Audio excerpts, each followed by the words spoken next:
Hi folks, and welcome to this week's edition of All About Real Estate. As you can see, I've got a guest with me this week. I've got Andree Holmes from Designing Holmes.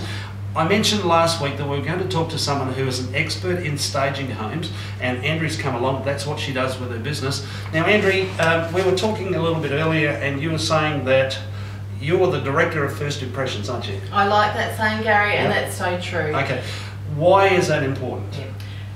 As we know, the minute you pull up to a property that's for sale, it starts with street appeal, as we call curb appeal. Right. You decide whether you want to go in. Yep. The same applies at the beginning or the front of the house.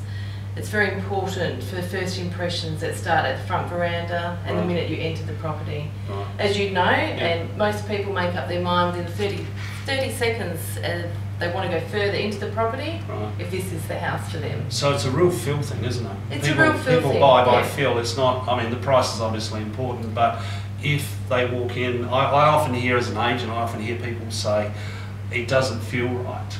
And sometimes that's because the people haven't set the scene for their own home. Yeah, that's exactly right. And with staging, the thing that we do differently is you style a property slightly different to if you're going to live there. And it's very important for vendors to become slightly detached from their property. Right, okay. You live there for so long that you get very familiar with what So your surroundings are. You're in love with all of those bits and pieces in your house. Yeah. And you know, that's fine. I don't like to overstage a property. I think it's important, if you can, to incorporate people's personal belongings as well. Yeah. Things like toys, what do we do with toys have a place. I think if you've got a house that has many bedrooms and obviously you're appealing to a family market, that you want to be able to have some toys there, because obviously someone with kids is going to move in the appropriate place. So in a dedicated area in a children's room is fine, neatly stacked in a basket, and our room is also acceptable, as long as it doesn't clutter the home. But you were saying earlier, when you walk into the front door, quite literally, you as a professional look at what feel you get from straight it. away. And I analyse. I use my professional eye. I've been doing this for many years.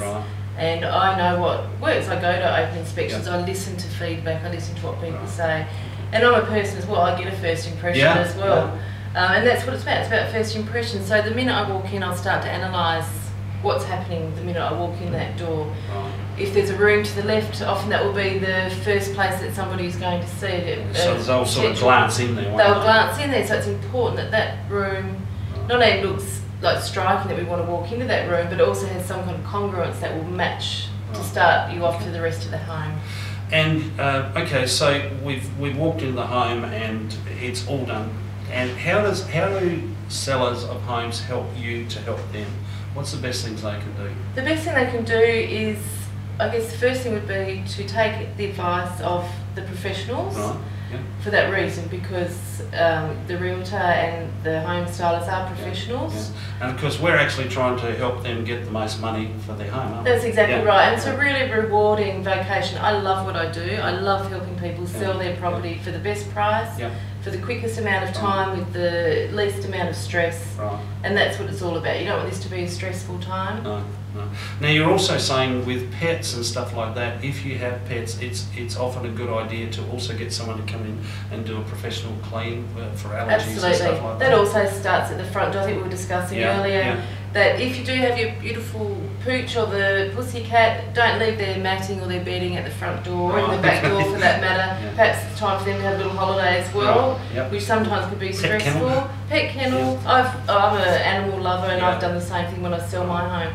We have to remember a lot of people have allergies now, and the last thing you want is a potential buyer to be walking through a property and all they can concentrate on is how much they want to sneeze rather than how big that room was and how fantastic their thing's going to do. So put away the puppy equipment and the cat equipment, keep it clean. The other thing on the cleanliness, I do recommend having professional cleaners through.